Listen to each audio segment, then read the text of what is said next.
60, lucky break. Felix the cat didn't say a word on the way home. Not a single one. Ryan drove the two of them back to the Optimates Tower in the early evening. Their group and Enrique had decided to leave the gathering separately, to avoid raising suspicion before tomorrow's operation. Eventually, the courier parked his car in front of the tower's gates, but Adam Cat made no move to exit it. "Hey, kitten, I know it must feel terrible," the courier said. "Believe me, I understand what you're going through. So, how about we go watch a Star Wars movie with Yuki and Timmy to cheer you up? Think of the memes."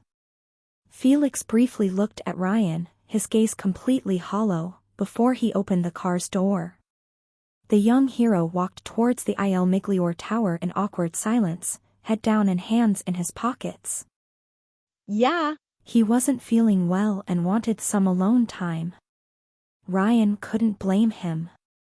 Learning that Lightning Butt had murdered his adoptive sister's parents, before turning her into a drug wizard and spitting on her birth mother's legacy must have been harsh. The courier wasn't sure how to reach out to his friend. At least, not until he was ready to open up. Ryan watched Felix disappear into the Optimates Tower, before driving away. He still had a few errands planned before tomorrow, including dealing with a constant annoyance.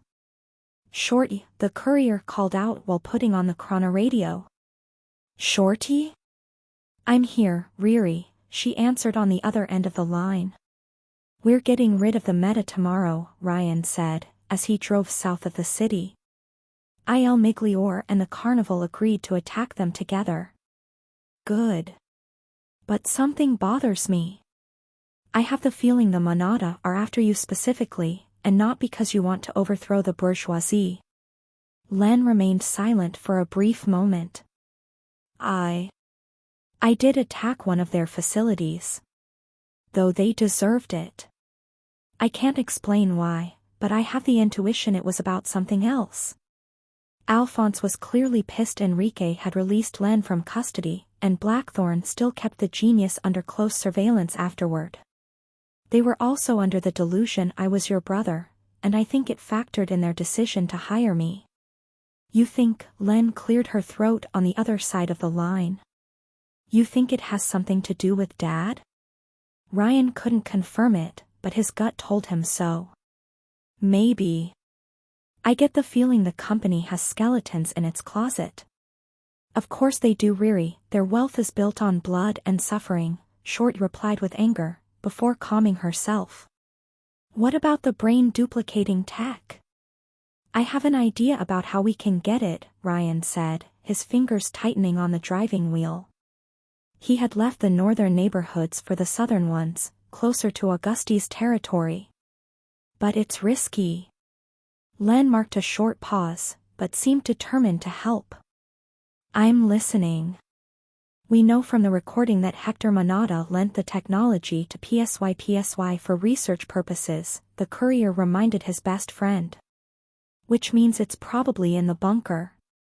She quickly guessed his plan. "Which has access to the sea, and will be under siege tomorrow. The meta will be distracted. Len could slip inside the bunker, grab the technology, and leave.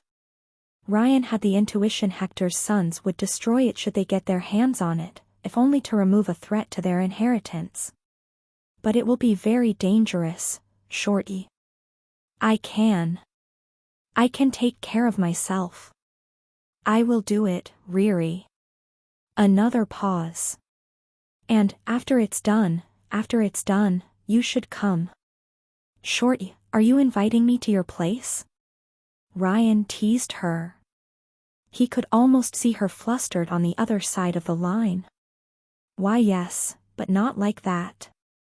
I set up a room for you down there. You will be safer with us than at Dynami's. I just don't trust them." Neither did Ryan, but for now, the road to the perfect run demanded he take the risk. "I appreciate the offer, Shorty," he said from the bottom of his heart. "I can tell you're better. You sound more confident?" I've been following the treatment, she admitted. Reduced the antidepressants. Pace them better. I don't feel better, I don't think so. But I feel less worse. Good. It's good. Maybe he could find a way to help deal with her depression across the loops. If he could carry her consciousness across time, so would the treatment. Hopefully. I'll be in touch. And with these words, Len abruptly cut the communication. Progress was slow, but it was still progress. Eventually, Ryan reached his destination, a classy, overwhelmingly fashionable bistro located near New Rome Strip. From the outside, it looked like a carbon copy of the famous Parisian brasserie the Fouquet's. A valet offered to park the car, but the courier would never let anyone drive it. His Plymouth Fury was too good for the plebe. It forced him to reach the restaurant's entrance on foot, where his date awaited him. Finally. Fortuna complained, hands on her waist. She wore the same lavish, scandalous golden dress that she did at Jamie's party. You were almost late. But I wasn't, Ryan replied, taking the spoiled brat's hand and kissing it like a true gentleman, much to her surprise. I could never make a goddess wait. Since he needed a distraction and she kept pestering him, Ryan finally agreed to a date with the luckiest woman in the world, though it was only a smokescreen for his devious plan to kill her romantic interest in his person. His goal was to be as unbearably perfect and affectionate as possible, until it became suffocating. But no plan survived contact with the enemy, and Fortuna had brought a third wheel. Ryan.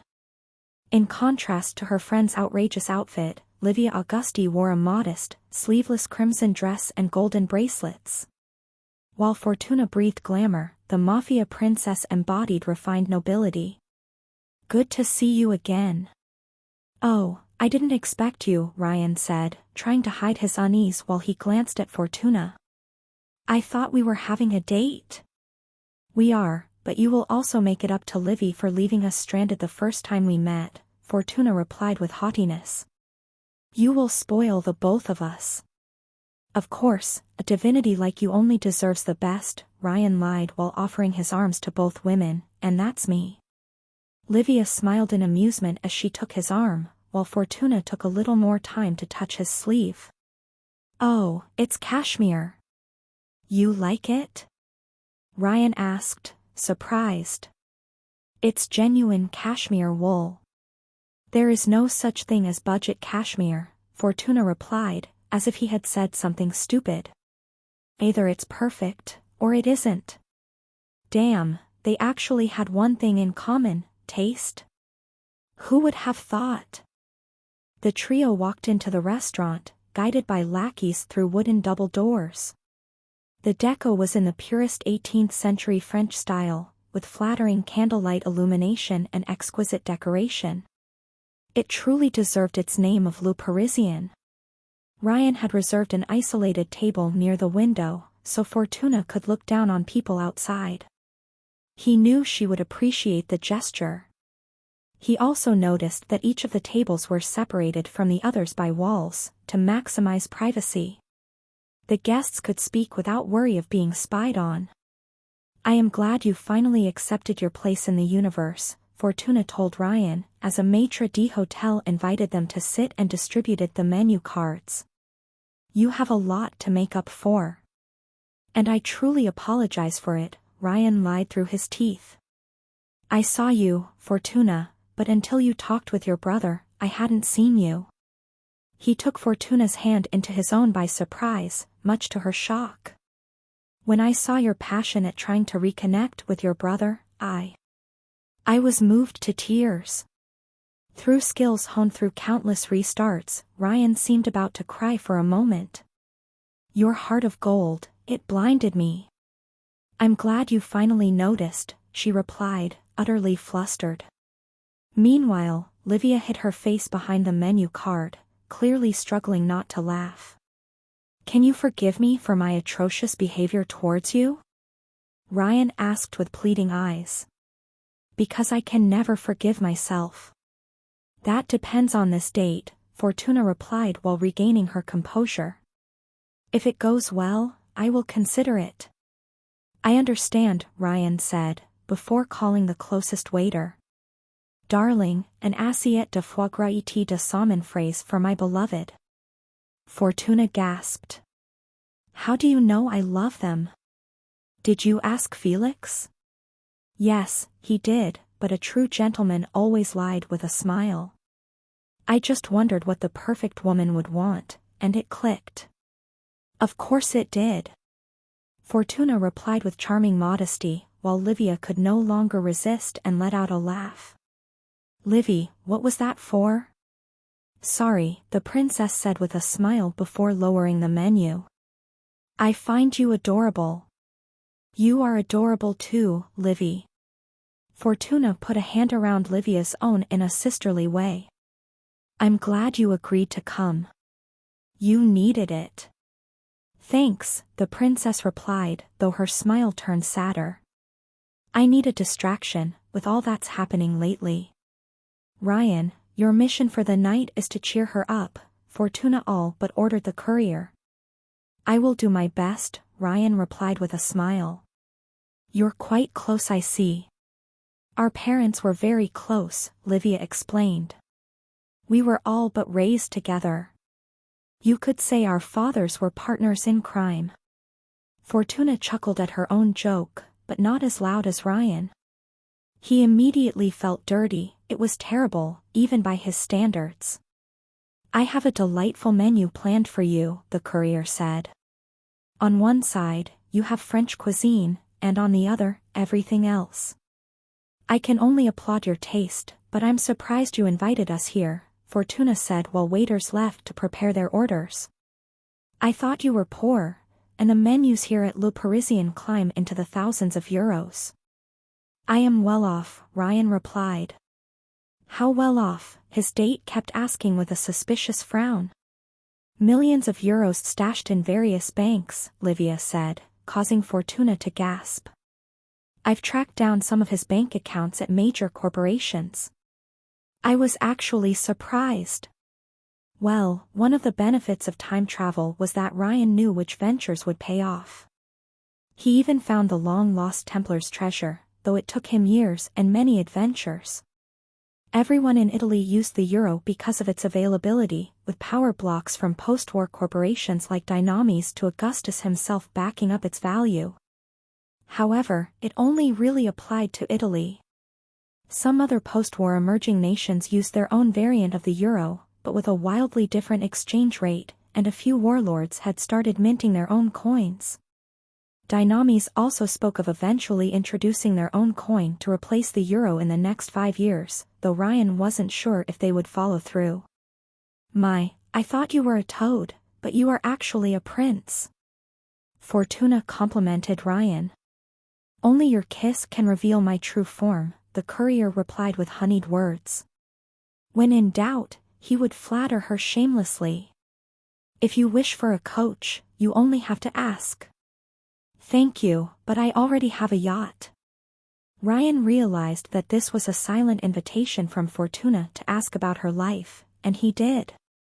My, you must be extremely talented to purchase something like that at your age, the courier stated, though she probably won it from the lottery or something. If I were to guess, you have the soul of an artist and the skill of an entrepreneur. Much to his surprise, Fortuna seemed quite embarrassed, adjusting her hair with her hand. I actually sculpt in my spare time. You do? Ryan asked, genuinely surprised. I'm studying applied arts at Juventus University. That post-war, corporate-sponsored university? Ryan heard of it, though as far as he knew only corporate managers and affiliates could pay the exorbitant tuition fees. Here is some of my work. Fortuna searched in her dress and brought out a gold-plated cell phone, before showing Ryan pictures of her creations. For a second, the courier expected modern, incomprehensible sculptures, but instead her work took inspiration from Renaissance artists. She had crafted multiple lifelike sculptures of angels and mythological figures, with a statue of Livia as the goddess Athena being her masterpiece. "It's amazing," Ryan said, and for once he was entirely genuine. "It truly is," Livia said with a nod.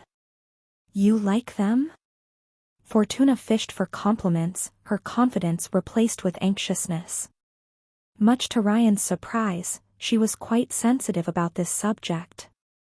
Enough to make that unbearable narcissist nervous. "You are really talented," the courier continued, reassuring her.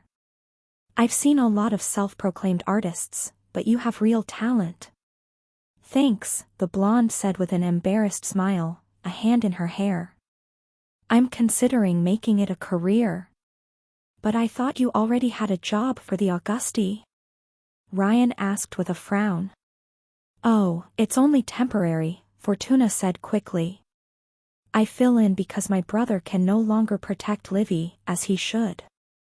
"And I thank you for the attention," Livia replied, genuinely touched. "Because you deserve it," Fortuna replied with kindness. Ryan realized that while her narcissism made her frustrating, she was also completely honest and kind in her own way. "I know your role is stressful. You need all the help you can get." Livia looked down on her plate as the waiter brought them the starters, without saying anything. Fortuna looked at her friend with concern, and Ryan realized that the two were a lot closer than he thought. He had never seen the lucky girl behave like that with anyone else. Come to think of it, Fortuna had dared walk into a Dynamis facility to try and convince her brother to return, but Ryan wondered if it was entirely on behalf of her family. Maybe she actually did it for Livia's sake? The brat wasn't entirely self-centered. She rose up in his esteem. "I'm surprised you don't advertise your sculptures," Ryan changed the subject, trying to lighten the mood. "I mean, this is the first time I've heard about them." "Oh, I didn't tell many people, not even my brother." "I know they will be popular." Though she tried to sound confident, Ryan could tell she wasn't from the slight hesitation in her voice. "But I don't want my work to be public yet." "Why so?" Ryan asked, but much to his surprise, Fortuna hesitated to say it out loud. "Her mother can reshape faces thanks to her power," Livia explained. "Hence the name Venus." "I don't want my work to be compared to her," Fortuna finally admitted. "I mean, even my face is one of her masterpieces." "Felix's too." That explained a few things. Ryan immediately zeroed in on the problem. "You don't want the only thing that's really yours to be commodified by your family," he guessed, as they started enjoying the starters. "Otherwise they will say like mother, like daughter?" "Yes," Fortuna trailed off. "Yes, that's exactly that. And that's the only thing where my power cannot help me. So it is all mine." "You don't love your parents?" "I love them," Fortuna said, though her smile turned a bit hesitant. "I love them, and they love me too." "A bit too much?" Ryan guessed the problem. "Yes, they're smothering." Her tone switched from vulnerable to angry. "Fortuna, you should work harder to take over our branch of the family. Fortuna, you need to prove yourself to become the new Diana. Look at your sister, she is already an Olympian. And it is never enough." Livia gave Fortuna a glance of sympathy, and Ryan understood why they were so close. They were both the prisoners of their parents' expectations. "Mom wants me to take over her business, but I said no," Fortuna told her date. "She still thinks I will change my mind." "Why don't you try to present your sculptures anonymously?" Ryan suggested. "I mean, all good artists have a sexy secret alter ego." "Oh, maybe, I am certain people will love them." Lucky girl didn't sound so confident when she couldn't rely on her power. "Do you have hobbies, Ryan?" Livia asked, trying to steer the conversation somewhere else. "I mostly adopt lost cats," the courier joked. "And blow stuff up too, but it might kill the mood." That reminds me, we've found your cat, Livia declared. He was snooping around Vulcan's apartment. Eugene Henry? Ryan straightened in his chair. Wait, the cat we chased when we first met belongs to you? Fortuna asked, astonished. It has to be fate. Vulcan wasn't happy to have an uninvited guest, but the cat won her over, Livia said with an amused smirk. As if he knew her well. Ryan could read between the lines. Before the silence could get any more awkward, Fortuna received a phone call and loudly sighed. Trouble? Livia asked, though she didn't sound worried at all. It's Mom, Fortuna complained, as the phone kept ringing. She put a hand on Ryan's arm. I'm sorry, I have to answer. Can you take care of Livy in my absence? For you? Ryan smiled. Anything. You're adorable, Fortuna replied, before rising from her chair and leaving for an isolated private booth. Leaving Ryan and Livia alone. As Augustus' daughter had planned. You wanted us to talk again, the courier guessed. Yes, the princess replied with a strained smile. You dated her in the previous loop, didn't you? Vulcan. That's why your teleporting cat hangs out with her. No point in denying it. Yeah. Why didn't you try again? The princess asked with a frown. To date her. This time, she dislikes you. Jasmine, my Jasmine, made me promise not to replace her, Ryan said, his eyes glancing at his champagne glass. I don't want to see it that way, but the person I dated is gone. The current Vulcan is a stranger with her face, and none of the memories. Livia's eyes softened. I see.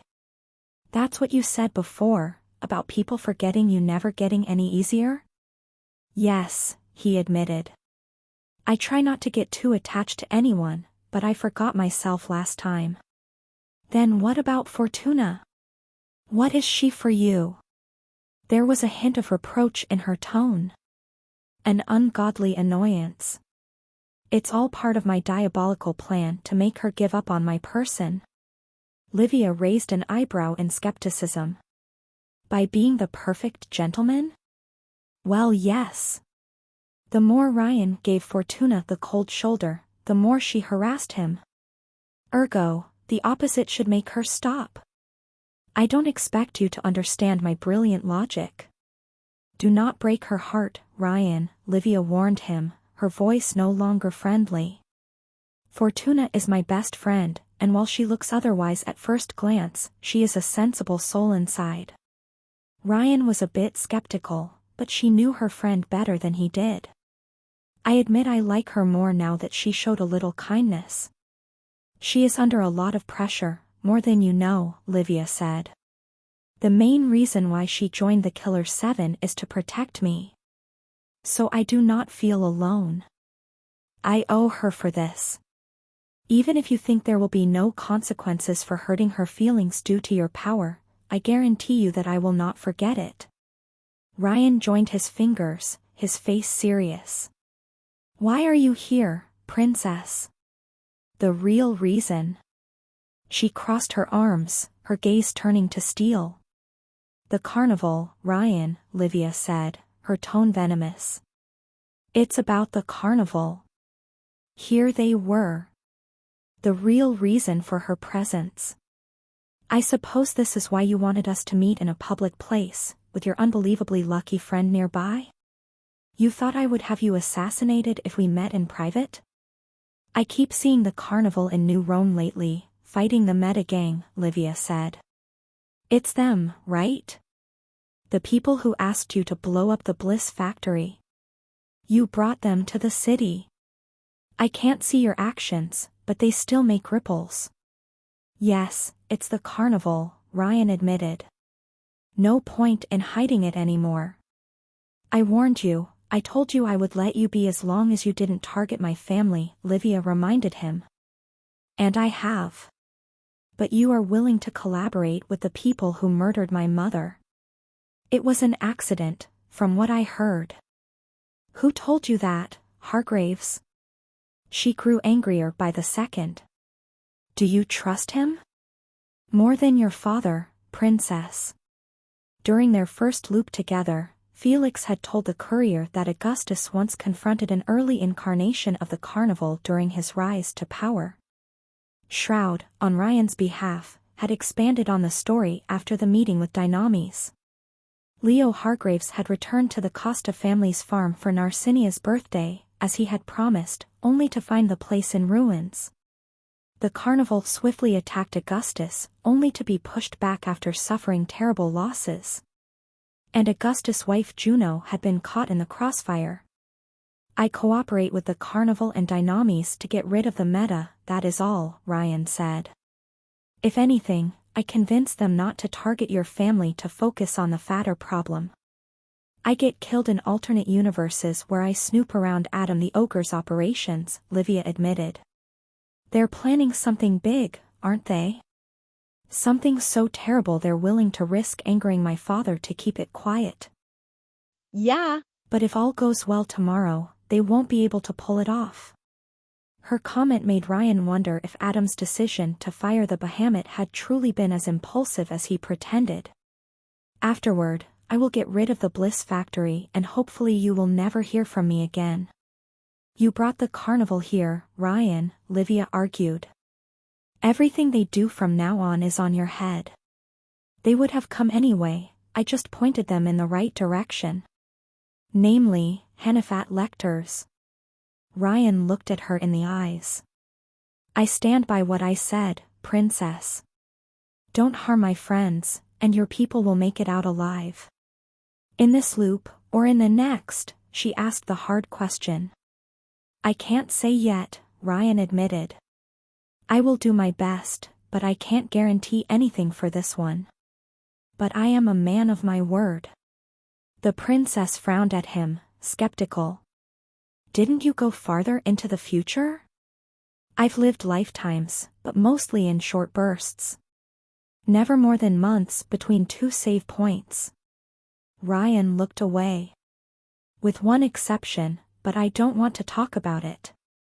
It was so bad, I decided not to do a long loop ever again afterward.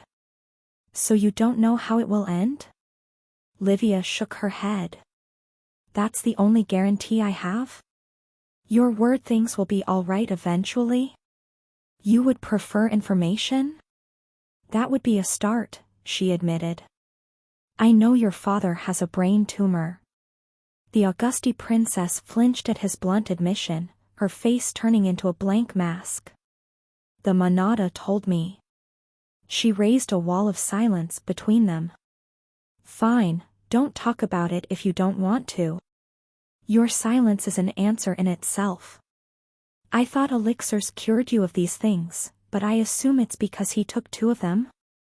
Or perhaps he already had it before gaining powers, and now the tumor is as invulnerable as he is? No answer, though the tension kept rising. You know, Narcinia's father, her real father, could have cut it out? Ryan asked. The carnival told me lightning but killed him because he could cut anything with a knife. Even an invincible man. Ryan. Her gaze had turned hollow. Don't say any more words. What I mean to say is, I think I understand why you're not trying to confront your father right now. A brain tumor could worsen his mood, and an invincible lightning god on a rampage would be a disaster. I lived through something similar. You don't know anything, she replied harshly. My adoptive father bloodstream was a ticking bomb. Ryan scowled, as he remembered some of the worst moments of his childhood. He was an elixir addict, and Len, his daughter, she drank one. Near the end, we were on the run, and I had to be the one searching for supplies because he brought too much attention. Every time I left him alone with Len, I thought I might return to find her dead. Livia tensed, but didn't say anything. Look, what I mean to say is, I'm not your enemy, Livia, Ryan said, as Fortuna returned from her call, oblivious to the situation. I just don't know how to prove it to you. Prove what? Fortuna asked, before noticing Livia's unease. Livy? Livy, are you all right? Livia regained her composure and forced herself to smile. It's okay, Fortuna. You're not okay, Livy, lucky girl said with concern. I can see it on your face. No, it's all right, the princess lied. I'm just tired. I will call Sparrow to bring me home. You're sure? Fortuna asked with a frown. Yes, it's better that way. Livia kissed her lucky friend on the cheek, before giving the courier a formal nod. Thanks, Ryan. I appreciated our talk. It's all right, he said, trying to find the right words. You're not alone. Don't forget that. I won't. Ryan would have done anything to know what Livia thought, behind that blank face. I swear. She left the restaurant 5 minutes afterward, leaving the two lovebirds alone. The date was quite all right afterward, though much less amusing than before. Ever the gentleman, Ryan paid for everything and drove Fortuna home. Is this your place? He asked, stopping his Plymouth Fury before a huge, high-end condo complex. Yes, it's one of my apartments. Fortuna joined her hands together, with no trace of her exuberant pride. I apologize for what happened with Livy.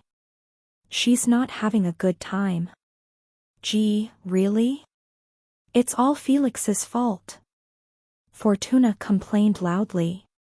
He broke her heart, and left her alone to play lapdog for a gardener. Yeah.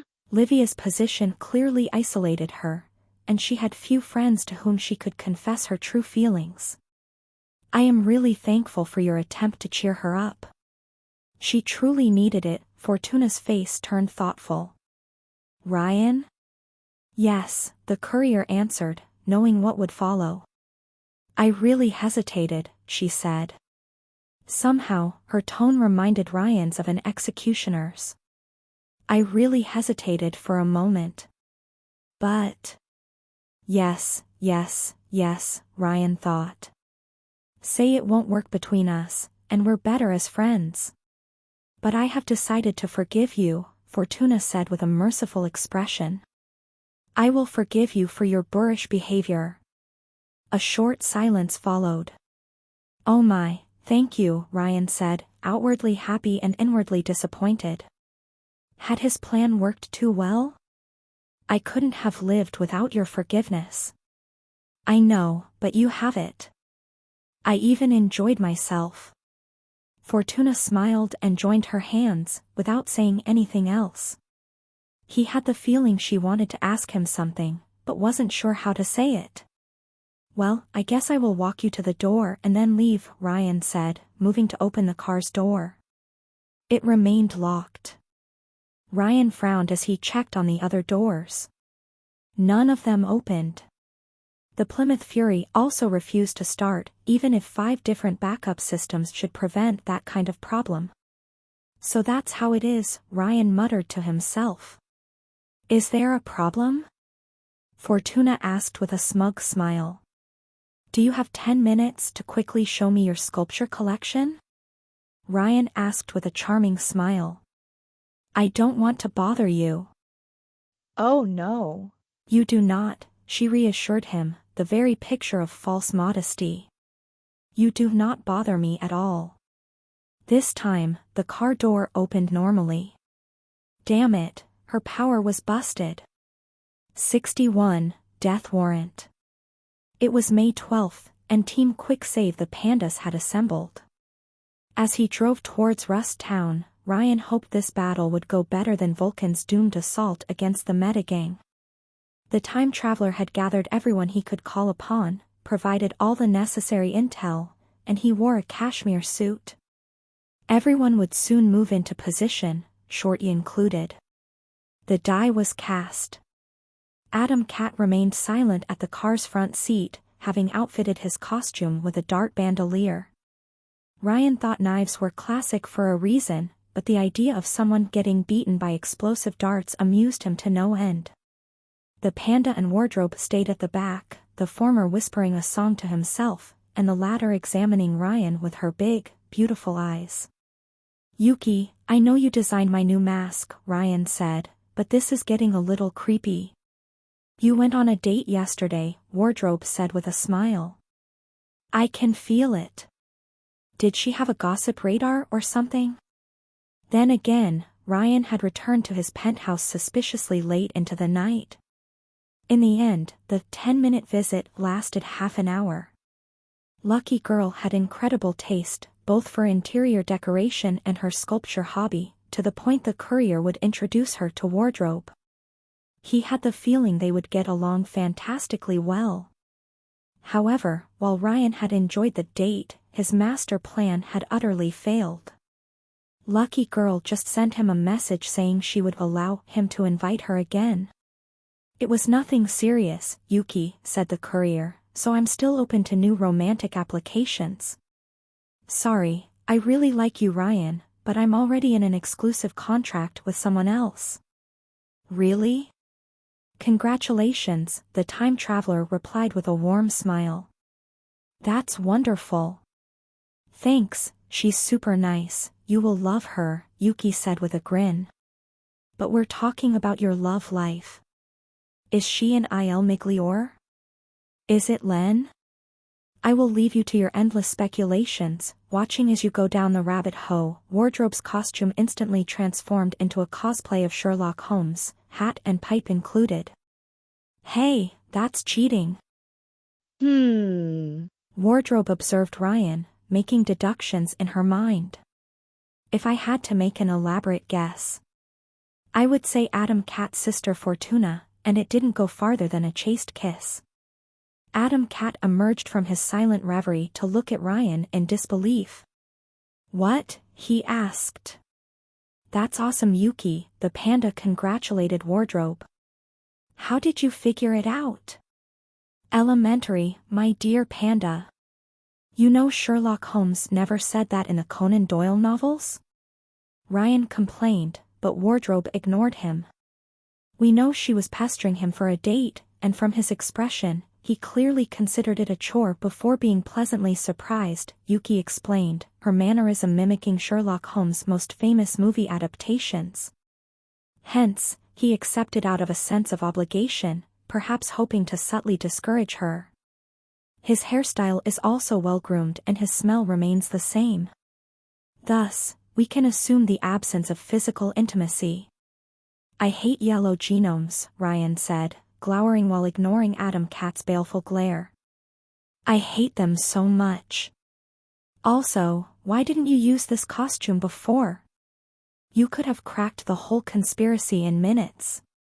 "I don't like this costume," Wardrobe replied, changing back to her normal clothes. "If I wear it for too long, I develop a craving for cocaine, tobacco, and violins. That's not good for my health." "Ryan, I warned you," Felix said, infuriated. "I asked you man to man, friend to friend." The courier looked into his second favorite cat's eyes, and decided to tease him some more. "I just want us to become family, kitten," the courier said softly. "Is that so much to ask?" Instead of turning red as Ryan had hoped, Felix answered with a fiendish smile.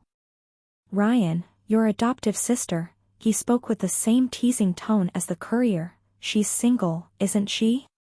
When Felix struck back, he hit hard.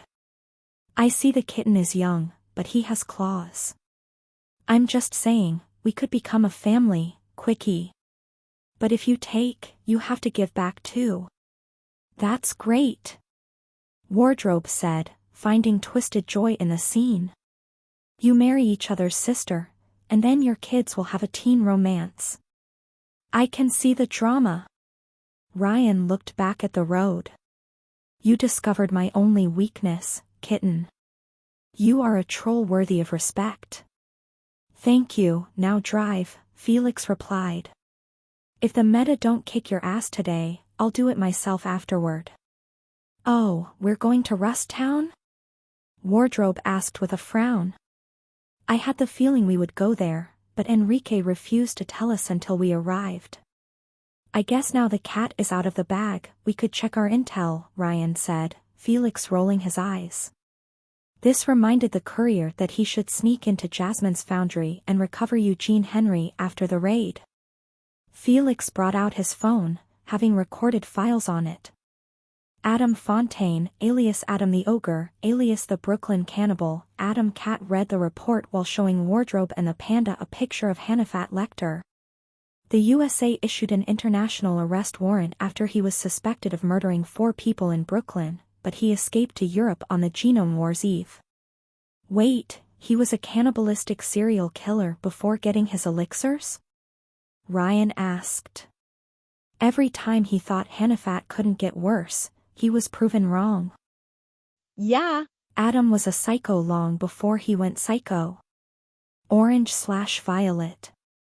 He can turn his skin into a highly resistant carbon alloy, granting him enhanced strength and tank-like resilience. Additionally, his stomach has been turned into a pocket dimension where he can store almost anything. Felix paused briefly. He has almost the same power as Dad, though way weaker. Mars has an armory dimension, right? Wardrobe asked. I really like his war god costume. Very classy. Except unlike Adam, he has a large range, Felix said gruffly, before quickly changing the subject. This time, he read them the report on Adam's bodyguard. Frank the Mad, identity unknown. Suffers from schizophrenic delusions where he identifies as a World War II commando, Vietnam veteran, U.S. Secret Service agent, and an Area 51 super soldier experiment. However, his testimonies contradict real events, and he becomes aggressive if called out on the inconsistencies. Orange/red, his body is made of metal and can consume more to grow in size, also absorbs kinetic energy. Ryan frowned. He can only consume metal?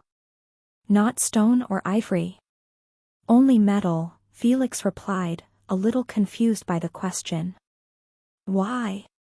Because of how Frank's power had reacted to Augustus.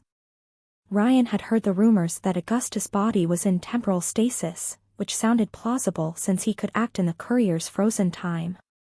However, then he shouldn't age and a tumor wouldn't threaten his life. As for the other possible colors, if Augustus was a white genome, then his invulnerability should react differently to powers and normal attacks. Yet it didn't. The courier remembered the end of his disastrous Augusti run. Frank the Mad and Augustus had briefly traded blows, and the psycho's power had automatically reacted.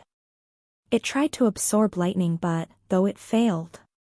The fact Frank's power reacted at all meant Augustus' body was made of something that registered as metal, albeit one the psycho couldn't consume easily. This excluded the spatial stasis hypothesis. But then, how could it explain the immunity to the time stop, and well, everything? Perhaps lightning but had consumed a yellow elixir turning him into a Roman deity metal statue? Yellow or orange, Ryan thought. The courier had the feeling he had all the pieces of the puzzle, but he needed to assemble them the right way. He barely listened to the conversation afterward, though much to his amusement, he learned that Psyshock's real name was Francis Gray of all things. The group passed the private security checkpoint without trouble, either they were the first heroes on the scene, or a few patrols had been warned to let them through. Instead of driving straight to the junkyard though, Ryan drove to the north of Rust Town and its industrial district. The plan called for Dynamis to surround the meta-gang from all sides, and knowing PSY, he must have taken the courier's prank personally. Better to lure the psychos to an unpopulated area. Raid should start in 30 minutes, Adam Cat said while checking the time. Rust Town was eerily silent as they drove, the air suffused with tension. Either Psyshock had already brainwashed the locals, or they could sense a fight would start soon and stayed home. Old neon lights flickered dangerously as the sun rose in the skies. No, Ryan realized, a sun. Leo Hargraves traveled through the skies like a missile, aiming straight for the junkyard at a fighter jet speed. By then, the courier had reached an abandoned gas station north of the area, vast swathes of concrete covered in oil stains. The place looked like a graveyard, facing a series of abandoned projects and crumbling industrial buildings. A figure stood on one's roof, hands pointed at the Plymouth Fury. Saren. A second after Ryan noticed her, she unleashed a blast of concussed air straight at the car. "It's time, boys and girls," the driver whistled as his car swerved to avoid Miss Chernobyl's blast. The attack hit the concrete pavement and blasted it to bits, while Ryan kept his car on the move. Almost immediately, a pack of customized Dynamese dog drones broke through the building's doors, having waited in ambush for the group. "Panda!" Ryan shouted, as his team prepared for battle. "Show them your training." "Yes, Sifu." The young apprentice opened his door and jumped out of the car, having fully shapeshifted before he hit the road. His bestial form tackled the drones, while Saren kept bombarding the car from her sniping point. By now, Hargraves had hit the junkyard like a cruise missile, but he was only the vanguard. A swarm of helicopters flew above Rust Town from the west, led by Alphonse Monada's own vehicle. Wyvern, Devilry, and other flyers followed in their wake. The Metagang's response was swift and brutal. Missiles surged from the junkyard and demolished some of the helicopters, probably the doing of Psyshock's mech. Immediately afterward, tremors shook all of Rust Town, before turning into a full-blown quake. The weakest buildings collapsed under the strain, forcing Saren to fly away from her current position. Acidic clouds spread across the skies, threatening to engulf the entire district. The battle for Rust Town had begun. Now that he didn't have to dodge Saren's blasts, Ryan abruptly stopped the car near the gas station. He and his remaining teammates quickly stepped out of it, the whole place smelling of gasoline. With a whistle from the courier, the Plymouth Fury's autopilot took over and drove it to safety. "Now," Ryan said, as he brought his coil gun and Desert Eagle out of his suit, wielding one in each hand, "who goes first?" Me. Wardrobe's suit changed into a cosplay of Frankenstein's monster. Lightning surged through her body, allowing her to move at an impressive speed. She powered through a hail of gunfire from a Dynamese drone and smashed it to paste with her bare hands. Less cheerful, Atom Cat grabbed darts and threw them at Saren. Hazmat Girl blasted them mid-flight, causing the projectiles to violently detonate and throw her back against a crumbling building. Ryan opened fire on her, trying to open a few holes in her suit. However, as acidic raindrops fell from the heavens above, Ryan realized he had a date of his own. A feeling of dread went down his spine, as he pointed his coil gun behind him and pressed the trigger. Acid Rain had teleported behind him, knives in hands, but had to duck out of the way to dodge the courier's own projectile. The coil gun's bullet grazed her cheek and narrowly missed her head, a drop of blood falling on the ground. "You thief," she snarled angrily, raising her weapons threateningly. "You bar the gates. You always try to stab me in the back when we meet," Ryan taunted her, having grown almost accustomed to it. "You don't have to be so shy. I'll carve you open, back and front." Acid Rain snarled as she threw a knife at his head with deadly accuracy. While the courier dodged, Atom Cat attempted to grab the psycho and blow her into nothingness, but she quickly teleported away before he could close the gap. Saren jumped from her observation point and landed on the street, opening fire at Ryan and Atom Cat. The courier quickly stopped time, grabbed his kitten, and moved them out of the way.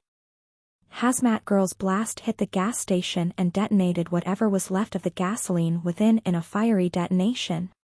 The blast tossed Ryan and Atom Cat onto their chests on the ground, while the Panda and Wardrobe were too busy with the drones to assist them. Saren prepared to fire another blast, only for an invisible blade to behead her. her hazmat suit collapsed while rusting gas escaped its confines, and shields of glass formed above the various heroes to protect them from the acid raindrops. This gave Ryan and Felix precious time to rise back up. "We have to kill Acid Rain," Shroud warned as he appeared next to Ryan, acid raindrops turning him visible. Soon, the rain threatened to transform into a downpour. "Her power will kill thousands." "Left!" Ryan shouted a warning as he sensed Acid Rain's power activate. The Psycho teleported back into sight, 2 submachine guns in hand. She unleashed a hail of gunfire at Shroud and his companions, the carnival member raising a multi-layered barrier of glass to protect the group. "Open the gates, you thief!" Acid Rain snarled with a maddened face, her projectiles unable to force their way through the barrier. "You won't keep that place away from me." When she ran out of bullets, Shroud reshaped his defense into a volley of deadly shards, while Ryan assisted him with bullets and Atom Cat with explosive darts. Acid Rain tossed the machine guns away and teleported away before any projectile could hit her. The more he observed her lightning speed in action, the more Ryan grew convinced her teleportation ability came with enhanced spatial awareness, the same way his own power provided an enhanced sense of timing. Explosions shook Rust Town, and Ryan noticed flashes of crimson light coming from the junkyard.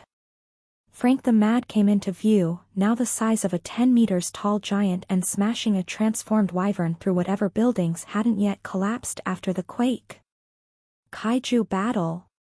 Ryan would have fanboyed if his entire team's life wasn't on the line. A shiver went down his spine as he sensed Acid Rain teleport all around them at blinding speed. In the blink of an eye, Shroud, Ryan, and Atom Cat found themselves surrounded by falling grenades. Shit!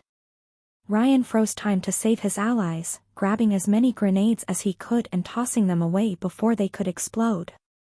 But 10 seconds were far too few, and while he could spare Felix and himself the worst of the bombardment, 2 grenades exploded right next to Shroud. The detonation blew the glass manipulator's right arm off and shattered his armor, sending him crashing to the ground. Immediately, his control of the glass shards faltered and the hero's rain shields collapsed into dust.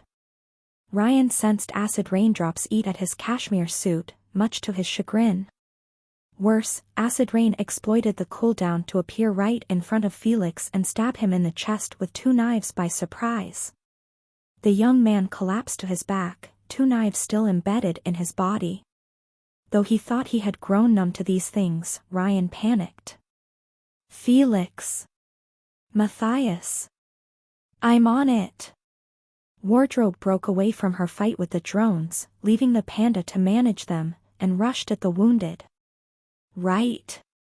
Ryan shouted a warning, Acid Rain teleporting right next to Wardrobe with a gun in hand. Thankfully, Yuki's costume changed into a ghost bedsheet before the teleporter pressed the trigger, the bullet phasing harmlessly through her head. He had to distract that bastard.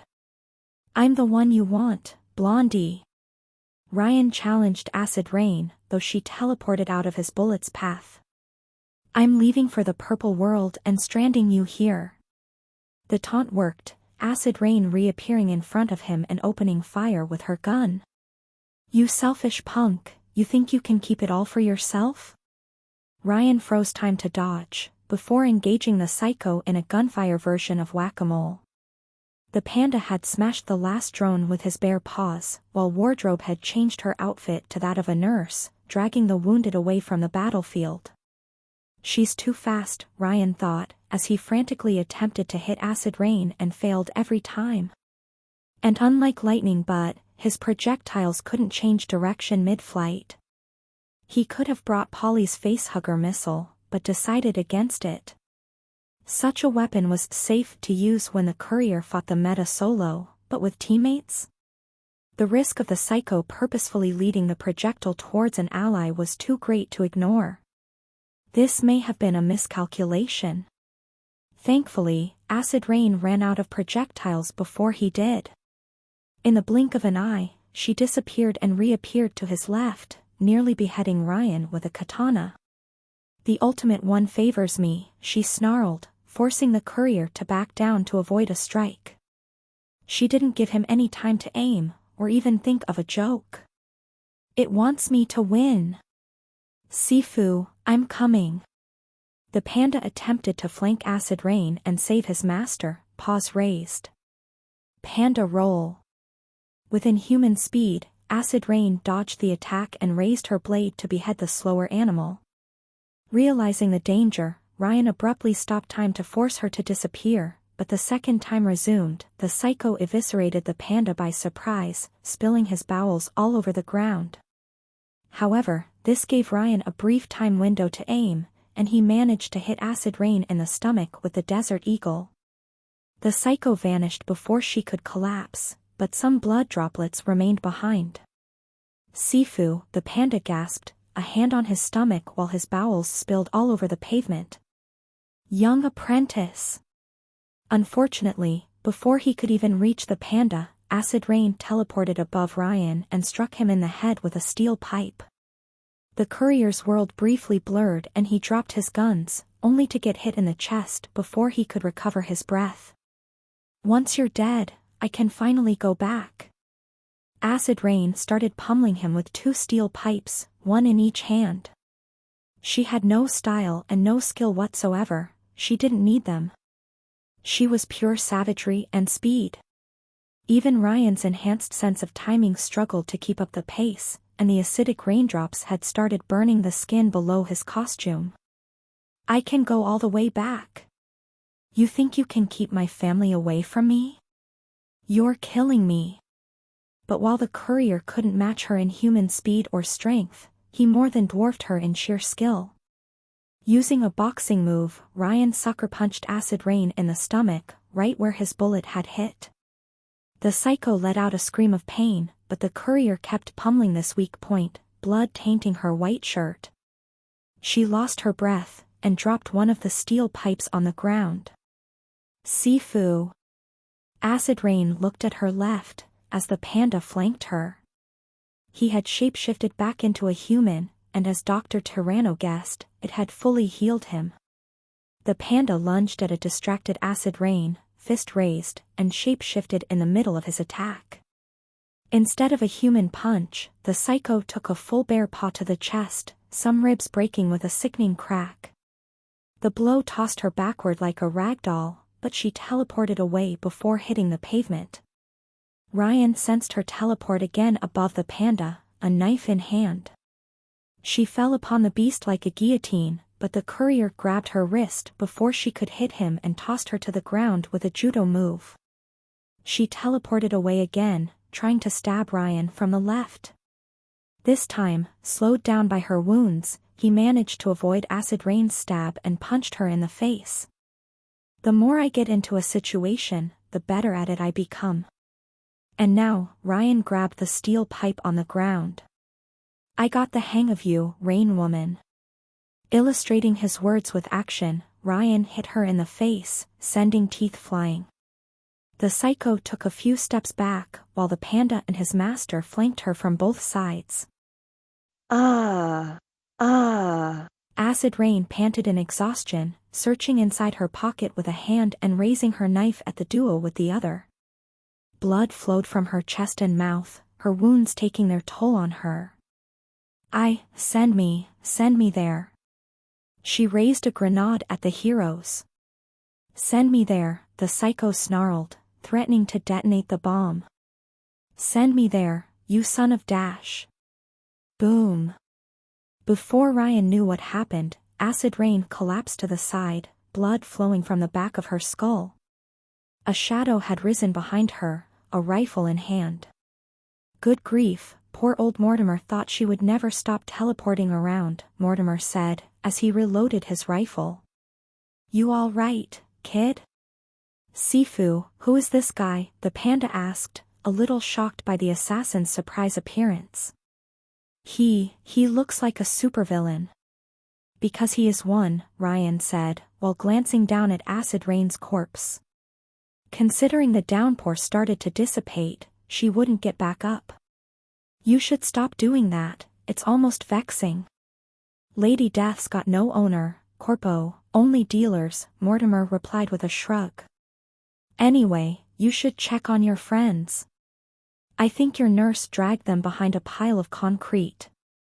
Just to be sure, you aren't going to fight us?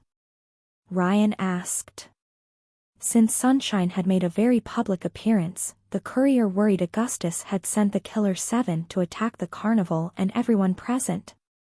Then again, the assassin wouldn't have helped in that case. What? No, Fortuna would whine like a baby if poor old Mortimer did that. By the way, you have all my respect for not having strangled her yet. I admire your self-control. Then why are you here, my kill-stealing friend? Mortimer snorted, before sinking into the pavement.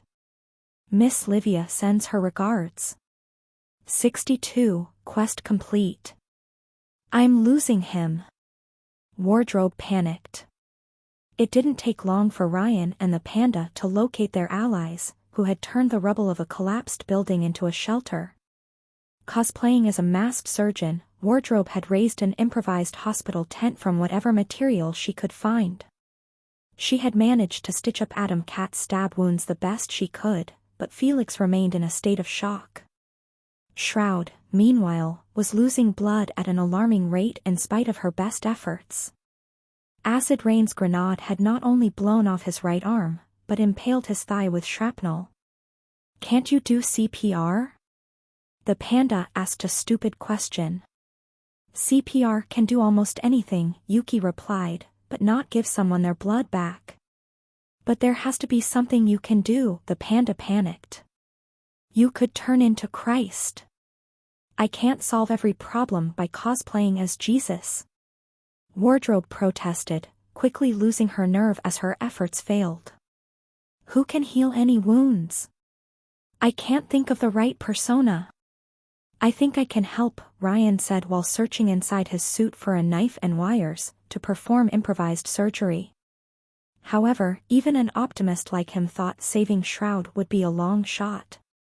The vigilante had lost an incredible amount of blood. If he wasn't a genome, he would have perished already. The courier blamed himself for this mess.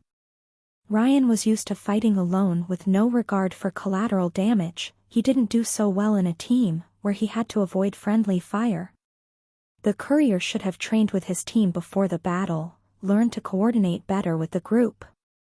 Right before Ryan could start a last-chance surgery, he sensed an odd feeling down his spine. For a second, he thought Acid Rain had survived the headshot, only for a violet tear in space to open near the group.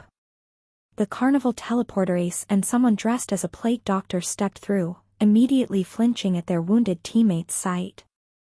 Move away, the plague doctor ordered, whom Ryan identified as the carnival member Dr. Stitch. He opened a black bag he carried around his waist, to reveal an assortment of tools and strange organic devices. He quickly grabbed one of them, a horrifying white tumor with tendrils sticking out. Why do you carry that on yourself? The panda asked, resisting the urge to vomit. My expertise is in viruses and bacterias, Stitch replied, the tumor wriggling within his fingers. He quickly applied it to Shroud's wound, the tumor grafting itself to the vigilante's flesh. My bacteria colony will help repair. No time for mad science exposition, Ace cut in, before focusing on Ryan and the panda. You two, report. Saren has been blown away, and Acid Rain's skull blown out, Ryan said. He couldn't resist making terrible jokes when stressed. Good, Wyvern and Devilry are handling Frank for now, so we can assume the perimeter is secured, the teleporter said with a nod, while Stitch and Wardrobe cooperated to save Shroud. You can still fight, right? Then you come with me. Stitch and Wardrobe will go to the infirmary and treat the wounded. We should take Wardrobe, Ryan protested. I mean, Walleye is as big as a whale, and Yuki's Japanese. She's his natural predator. Ace seemed somewhat amused by his joke, but remained serious. We have many fighters, but not enough people to treat the wounded. How are things going? The courier asked, while Ace opened a portal towards what looked like a Dynami's hospital camp. Wardrobe and Stitch quickly dragged the wounded through the rift. Worse than expected, but still good, the teleporter replied, closing the portal and opening another. Leo and Mr. Wave blew up the Meta's mech, but Adam barricaded himself inside his underground base. We're fighting his remaining men door to door, and Psyshock is throwing brainwashed suicide bombers at us. As Ryan had expected, failing to kill the Brainjacker caused casualties to increase exponentially. Most importantly, he could read between the lines. Sunshine couldn't destroy Mekran's base without killing the Metagang's hostages, and now, they had to clean the bunker up with an old-fashioned assault. Which meant Dynamis had learned of its existence. If the enormous casualties wouldn't force Ryan to restart, this change would. Though they had provided valuable help during this loop, the courier didn't trust Dynamis with Mekran's technology. Too many corrupt elements in their ranks. Ace opened a new portal, Ryan and the panda passing through. In the blink of an eye, they left the toxic open atmosphere of Rust Town for the suffocating claustrophobia of Mekran's bunker. Ryan didn't recognize the room, some kind of industrial warehouse with metal arms and cables dangling from the ceiling. Assembly lines dedicated to robot manufacturing had been repurposed into improvised barricades, the air smelled of ozone, and ominous red lights pulsed from the ceiling. The corpses of both psychos and normal humans lay on the ground, torn apart by heavy weaponry. Fallout and armored members of the private security had formed a line, bombarding the Metagang's barricades. To Ryan's surprise, none of their enemies were mutated, they were all dog drones, brainwashed technicians, and enslaved denizens of Rust Town. Most of them carried Dynamis-made firearms, but a few wielded strange weapons with Mekran's logo on them. Most nightmarishly, all of them wore suicide belts, and the Metagang had tied up people to their barricades. Not only did Psyshock throw brainwashed slaves at Dynamis, he dared use his few remaining sane prisoners as human shields. "I'm just saying, that's why I'm against automation," a private security member in Power Armor declared, as he blasted a Hound drone with a laser minigun. "First they steal our jobs, and then they try to steal our lives." Yeah. "And I'm paid $3,000 a month when these things cost $250,000 to make," another guard added, using a flamethrower to torch Psyshock's brainwashed cannon fodder.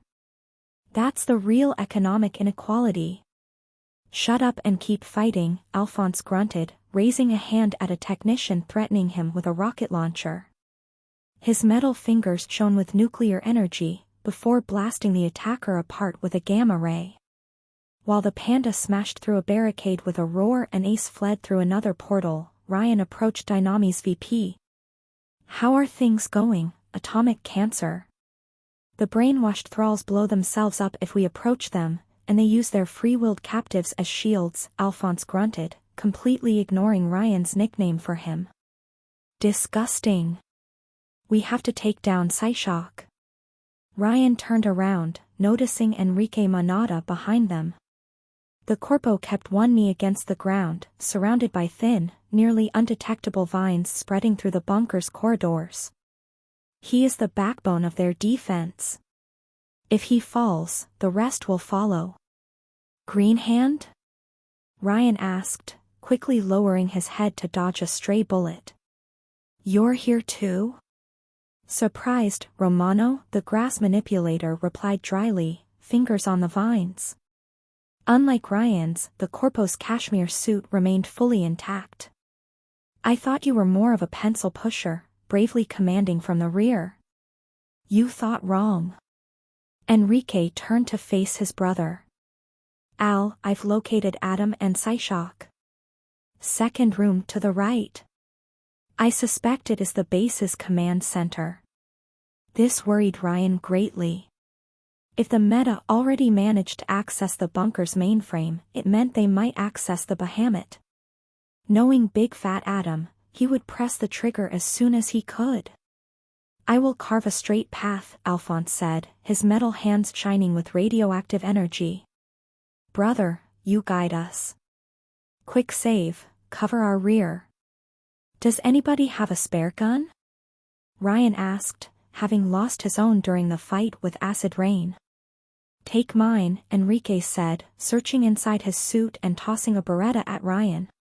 The courier claimed it as his own, though with a clear lack of enthusiasm. What, Romano?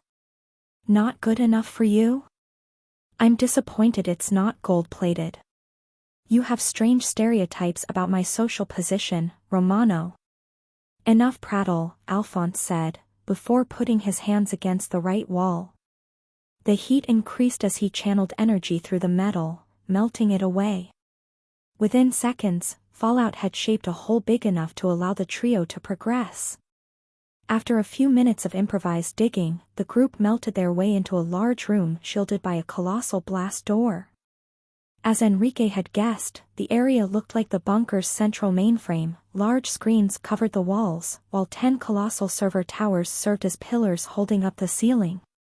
A single blast door served as the entrance, red lights flickering as tremors shook the complex. The most noteworthy part of the area, though, was the gargantuan biomechanical construct at the center. The machine, easily the size of an elephant, reminded Ryan of a human brain, albeit completely blue and outfitted with thick wires, alien implants, and electrical pylons protruding outward from the cerebrum. A mass of nerve-like wires connected the structure to a metal pedestal supporting the biomechanical brain, while a crimson force field shielded it from the outside world. Psyshock had intermingled with the machine like a blood-sucking flea, his tendrils intertwining with the nerves. Hannafat Lecter stood in front of the force field, his skin covered in an alloy carbon and his eyes glancing at the screens above. You know, Psyshock, I think it's time to go Old Testament on them, Hannafat Lecter ordered his second-in-command, as he watched Dynami's forces break past their defenses on the screens. Bomb Sodom and Gomorrah back to the Stone Age. I need more time to crack the firewalls, Psyshock froze, as he and his commander noticed the newcomers.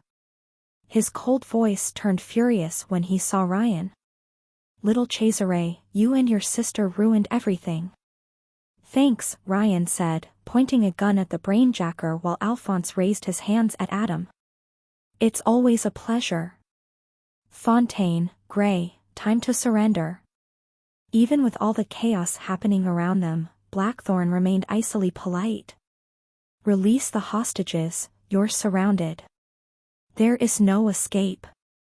Perhaps, Big Fat Adam replied with a false smile, before revealing an item hidden behind his back, but I got one last trick up my sleeve. A bottle full of a black, swirling liquid, with Mecran's symbol stamped on some kind of colored glass. An elixir, as black as a starless night. A Mecran-made elixir. You know what they say. Adam said, raising the bottle and preparing to throw it at the group like a psycho-making grenade. If you can't beat them, join them. Ryan froze time, calmly raised his gun, and shot the bottle while it was still in Adam's hand. Much to his shock, the liquid moved in the stopped time. Like a living blob of black oil, it surrounded the ogre's fingers, melting the carbon armor and seeping through his skin. When the clock struck again, Big Fat Adam let out a scream of pain as the ooze swallowed his arm and progressed through his body. Sir! Psyshock shouted in alarm as the black elixir slowly covered all of its host's body like a mantle of darkness. Fallout immediately unleashed a blast of energy at the mutating psycho with enough power to vaporize him.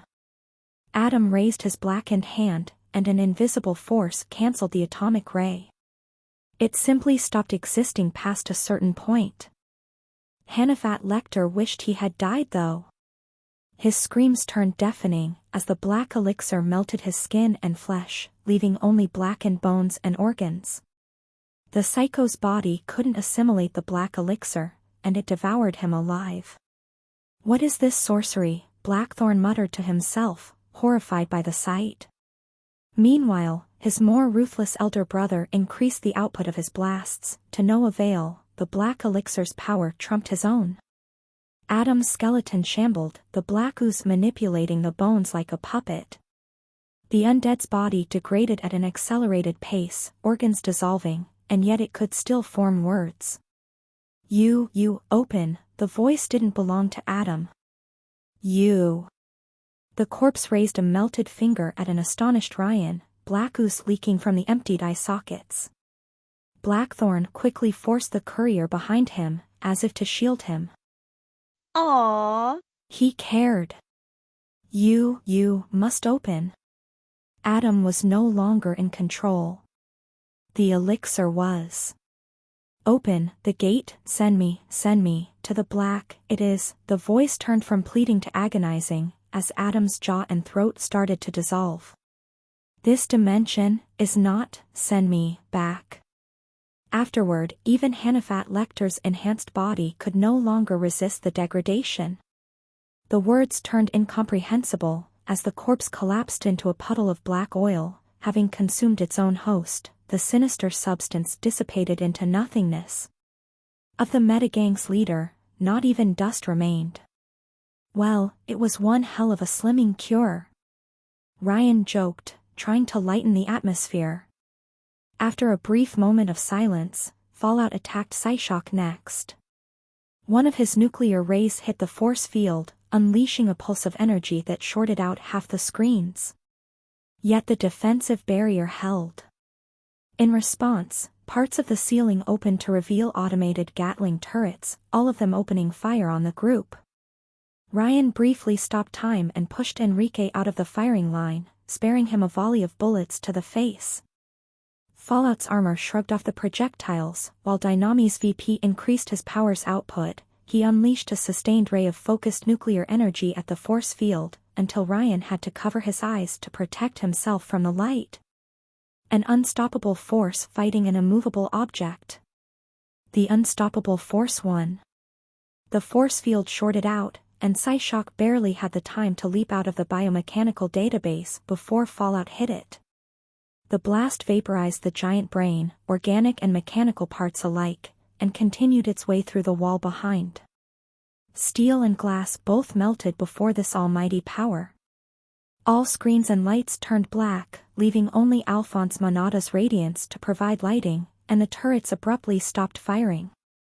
With the dexterity of a spider on the run, Psyshock used his tendrils to jump across the room and attempted to bypass the trio. Ryan froze time and shot the tentacles supporting his weight, causing the psycho to crash on the ground before he could escape. "Didn't you hear, PSY? Ryan taunted him, shooting a tentacle before Psyshock could smash his skull with it. "Today, we have fried squid on the menu." The rose on Enrique Monada's suit grew thorn tendrils, until the plant had become a floral squid as large as PSY himself. Its roots restrained the psycho, while the flower unleashed a burst of colored smoke right in his face. Psyshock struggled for a moment, before his whole body went limp. "I knew Dynami's perfumes were low quality, but not to the point of causing someone to faint," Ryan mused out loud. "I used a genetically altered brand of aconitine," Blackthorn replied, which Ryan identified as a plant-based neurotoxin. Since Psyshock needs to die to activate his body transfer, hopefully keeping him in a state of unconsciousness should disable it. And since PSY is almost entirely made of nerves, it's doubly effective against him even with his enhanced biology. Ryan had to admit the idea was brilliant. Enough to shamelessly copy it in a later run. "We do our research too, Romano," Blackthorn said dryly. "You do not have a monopoly on intelligence." "Fallout to all teams," Alphonse Monada spoke through an intercom in his suit. "Adam is dead, and Psyshock is neutralized. Move to secure the site." "Any idea what that was?" Ryan asked, glancing at the spot where Big Fat Adam had perished. It couldn't have happened to a nicer guy, but the entity had singled the courier out among the group, much to his confusion. Blackthorn shook his head in disgust, and if the courier wasn't mistaken, a hint of remorse. "It was our early days all over again. We had worse results," Fallout replied while receiving a response through his suit's intercom. Unlike his sibling, he couldn't care less. "The drones and robots have deactivated, but Psyshock's thralls are still fighting." I must order a full wipeout. Much to Ryan's surprise, Blackthorn immediately protested. Al, they are not our enemies, they are victims. I do not like it either, but the lives of our soldiers take priority, Alphonse replied coldly. And the thralls fight to the death. Guys, I can stop time, Ryan declared, both Monada siblings looking at him. I can disarm and incapacitate people safely. Yes, Al, let us try to capture as many as we can first, Enrique asked his sibling. We may be able to cure them later. You and your sentimentality, Alphonse grunted, before barking orders through his intercom. You have 10 minutes. No more. You heard him, Romano. Yeah. Greenhand, Ryan said, as they rushed through the hole in the wall. Frankly, I'm a bit surprised. I thought you wouldn't care about casualties. We can't always make the world a better place, Enrique replied with a shrug, but we have to try anyway. In the end, Ryan saved as many people as he could. He disabled suicide belts in the frozen time, disarmed more fighters than he could count, saved dozens of lives. But he couldn't save them all. When the courier emerged from the bunker through the half-melted blast doors, the battle had ended in a decisive Carnival/Dynamis victory. Troopers had secured the junkyard, forming a defensive perimeter and establishing sniper nests atop the trash walls. The fact Leo Hargraves had torched half the area didn't bother them. Since he couldn't see the giant kaiju battle and the ground had stopped shaking, Ryan assumed both Frank the Mad and the land had been defeated. Most of the metagang's cannon fodder had been restrained, bound either by iron chains or cocoons made of countless paper sheets bound together. Either the Carnival or Dynamis had a paper manipulator on their payroll. Ace opened portals left and right to let troops through. The panda proudly carried a drugged-out Psyshock in his arms to containment, and Leo Hargraves circled above Rust Town to survey the area. The message couldn't be clearer. The metagang was no more. Ryan should have felt happy about it, but the raid left him with a bittersweet feeling. Yes, he had fulfilled his promise to Jasmine and ensured Hannafat Lecter wouldn't fire an orbital laser at New Rome. But Dynamis now knew about the bunker, and Augustus would learn of the Carnival's presence soon enough. One problem had been solved, but so many others remained. And one quickly called the courier. Romano. Enrique emerged from the bunker, his rose back on his suit. We have business ahead of us. Is it about the Beretta?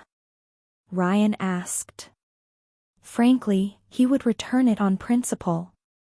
The courier only accepted the best, and that gun wasn't all that great.